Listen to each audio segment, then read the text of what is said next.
É, Excelente. Eu vi que é, você um- me mandou e-mail lá. é Depois uma eu quero.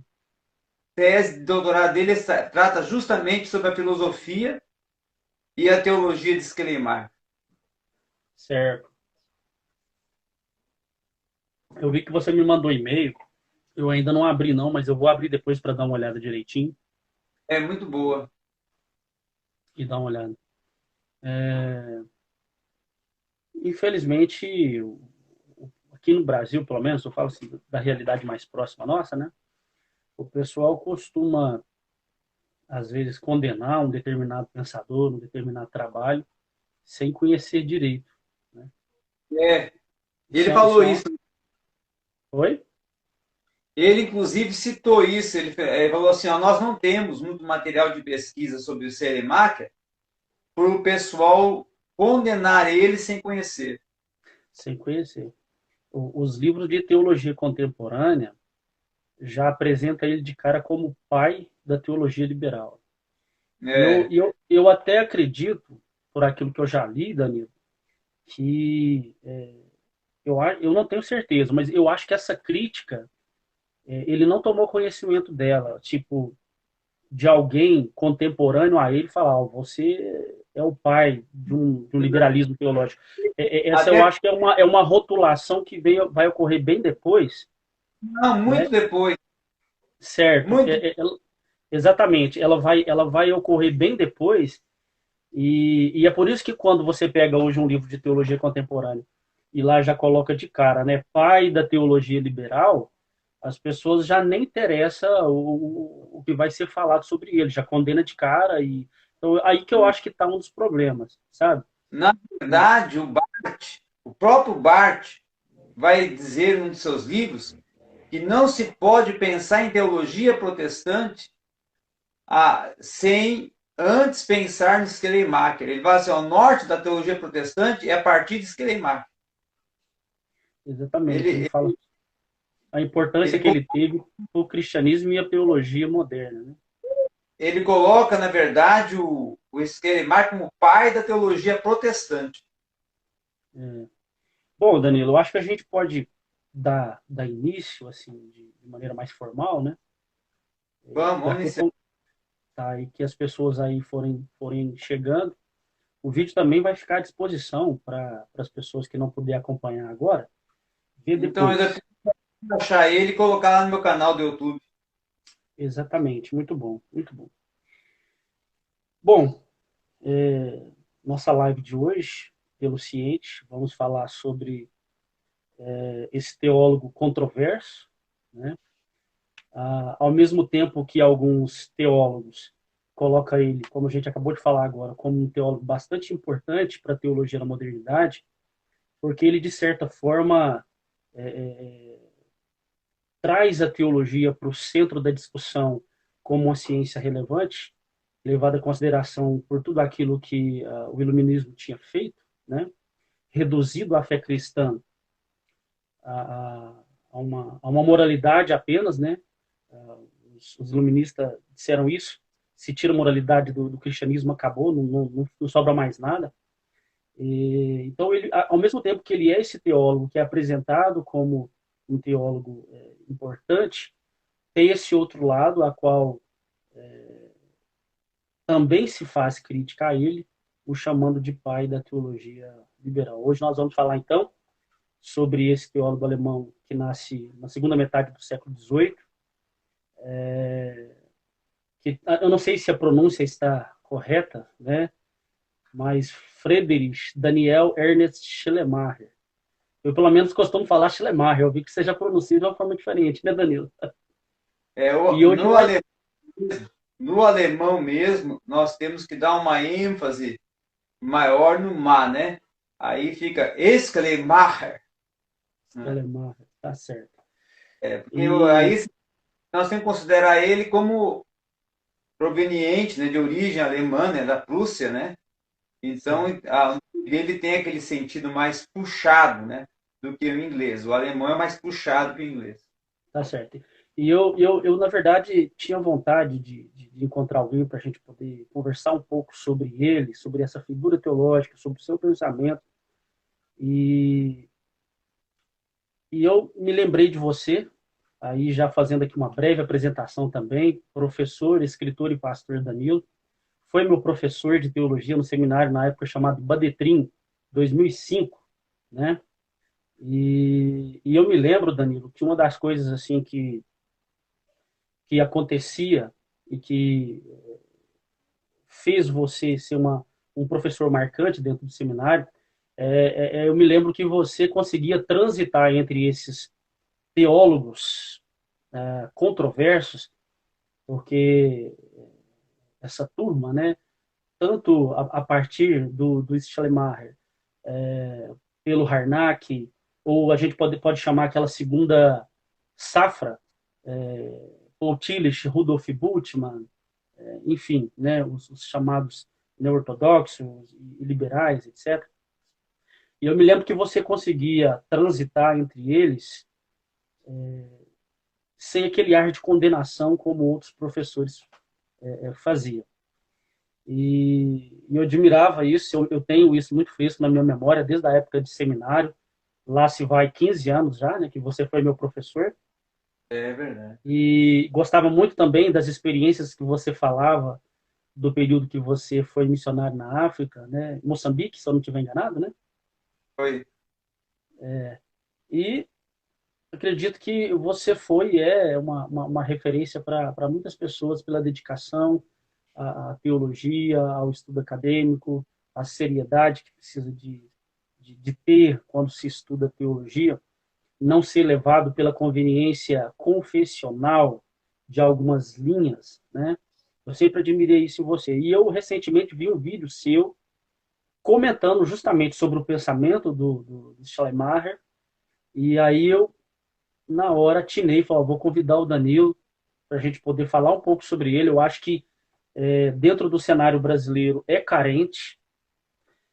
Eu acredito que esse vídeo, Danilo, ele vai servir para muitas pessoas poder conhecer um pouco melhor sobre o Schleiermacher, o pensamento dele, e até mesmo para as pessoas poder reavaliar a opinião que elas têm. Como a gente estava falando agora há pouco, esse rótulo, né, pai da teologia liberal. Como eu disse, eu não tenho certeza disso, mas eu acredito essa crítica não foi feita ele ainda em vida. Então esse é um rótulo que veio bem depois. Eu costumo até dizer que a teologia do Schleiermacher é uma teologia, é um tiro que sai pela culatra, porque acredito que a gente vai até poder falar um pouquinho mais sobre isso aí para frente, né? Ao mesmo tempo que ele vai resgatar, né, a importância da teologia. Até tem um vídeo bem curtinho de um teólogo reformado no Brasil que é muito conhecido, que é o Franklin Ferreira, e ele vai falar isso, né? Não é que a gente concorda com o Schleiermacher em tudo na sua teologia, mas não pode negar a importância que ele teve para uma espécie de resgate, né, da relevância da teologia na modernidade. Na verdade, Samuel, o Schleiermacher, ele começou a ser estudado e a discutir as suas teses a partir de duas obras que surgiram após 60 anos após sua morte, que foi uma obra primeiro biográfica feita por Tillich, né, que fez uma obra biográfica e ali expõe todos os pressupostos filosóficos e teológicos de Schleiermacher, e depois uma obra de Tudley, que vai falar principalmente sobre as questões das exposições teológicas de Schleiermacher em confronto ao sistema metafísico da época. Tá certo. Então, Mas, Danilo, antes mesmo assim da gente já começar a falar sobre ele, como eu estava falando, fazendo aqui uma breve introdução e apresentação, né, sobre você, mas eu gostaria que você complementasse, né, falando sobre a sua formação, suas funções. Eu sei que você é pastor, é professor de teologia há muitos anos, é escritor, né, tem obras produzidas. Eu queria então que você complementasse essa apresentação, falando um pouco mais aí de você, e depois você já pode dar início, de fato, assim, ao processo aí da sua fala, de apresentação e de reflexão sobre a vida, a obra e o pensamento de Schleiermacher. Muito bem. Então, quero oficialmente, né, cumprimentar a todos com boa noite. É uma honra estar participando do Ciente, lembrando Samuel, ele vai se lembrar, que eu fui um dos primeiros palestrantes do Ciente, quando o Ciente começou. Em 2009, Né, exatamente. 2009, né? Nós tivemos uma participação, até foi num hotel, num salão de conferência de um hotel ali em Uberlândia, JVA. que não me lembro qual foi o hotel. Né? JVA. JVA, Exatamente. isso mesmo. E, na verdade, o Ciente surge de uma ideia em que eu estava presente no momento, e foi lá em Águas do Lindóia, quando nós fomos Exatamente. de uma conferência de Teologia da Vida Nova, e nessa conferência de Teologia da Vida Nova, em 2007, sentado num restaurante, surge essa proposta, e mais tarde ela então vai nascer e vai se efetivar, não é? É verdade.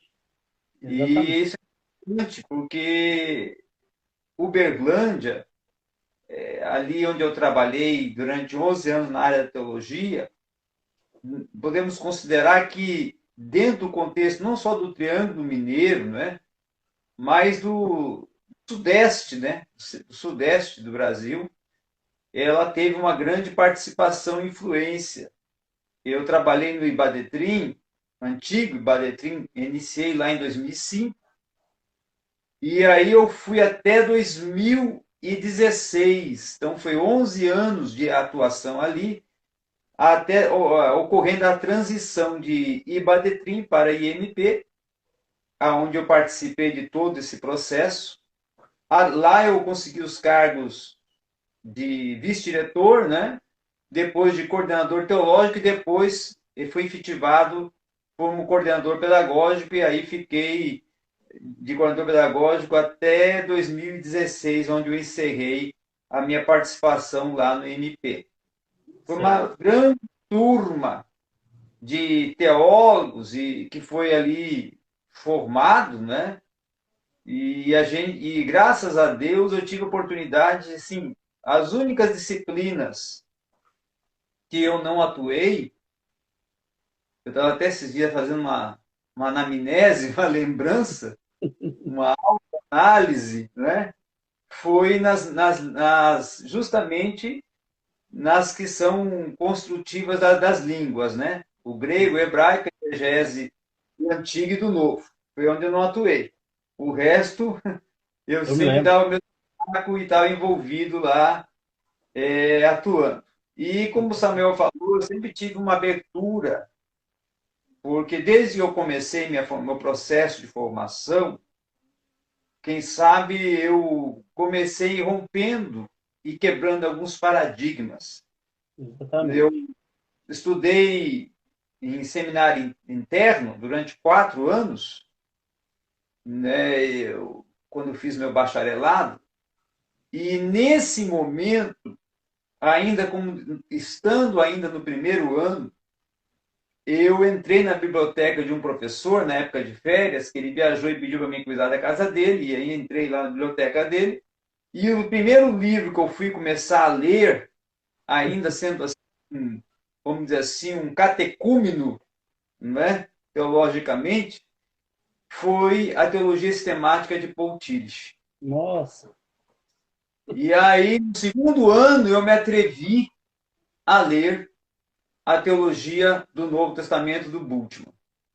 Então, eu comecei muito cedo a me envolver com esses pensadores e até quebrando alguns paradigmas da época, daquele período em que era muito controverso você estudar os teólogos contemporâneos, principalmente Tillich, Bultmann, né? O Schleiermacher, eu comprei 3 obras dele quando elas foram traduzidas para o português e comecei a ler, e o pessoal ficava muito assim quando se falava com ele, tinha muita resistência, Mas aí eu sempre tive envolvido com isso. E quando eu fui para fora do país, Deus assim conduziu minha vida dentro da teologia. Eu digo que foi Deus que conduziu minha vida dentro da teologia. Eu tive oportunidades muito grandes. Quando eu fui para fora do país, eu fui trabalhar em um centro de treinamento teológico, era Centro de Treinamento de Obreiros Moçambicanos, que casualmente o diretor, ele era um holandês que tinha feito seu curso de teologia na Alemanha.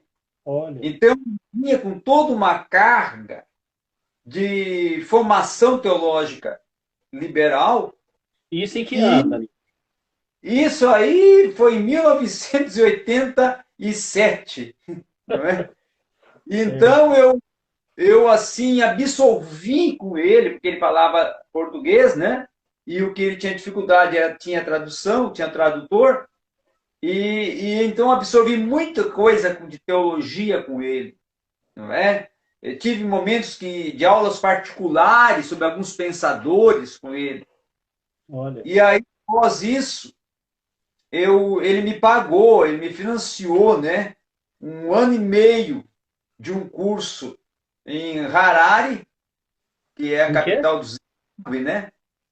E aonde eu fiz um curso que eles consideram lá em Harare a nível de mestrado, porque ele é um curso que para eles lá para a faculdade do Harare é dada para assim para aqueles que já estão atuando na docência do ensino teológico. Hum, Então, foi um curso muito importante. E aí vim para o Brasil. E quando eu vim para o Brasil e iniciei a atuar ali no Ibadetrim, eu sentia assim um desejo de fazer uma faculdade na área da pedagogia, porque considero a pedagogia, vamos dizer assim, a ciência. Se a teologia é a mãe de todas as ciências, a pedagogia é a mas mãe. essa afirmação é complicada, hein? Muita gente não gosta e não concorda. Mas a ciência, eu considero assim que se você tem um embasamento teológico, você vai na área das ciências humanas Certo. transitar, Não, estou só brincando aqui. né? Vai transitar com tranquilidade. Tanto é Certo. que quando fiz pedagogia, os professores ficavam assim meio como é que esse caboclo consegue ir ali, aqui, lá, porque já tinha conhecimento de todos os teóricos que eles abordavam em sala de aula, né? Certo. Principalmente na área da filosofia, eu já tinha estudado todos os filósofos em que eles iam tratar. Então, com isso, eu comecei ali, eu tive uma grande oportunidade na pedagogia de começar a despontar academicamente quando eu conheci duas pessoas que me ajudaram muito, que foi a doutora Silma do Carmo, né, que é a doutora em História na UFO, e que era minha coordenadora, e que foi a minha orientadora do BIBIC. E ela me conduziu a entrar na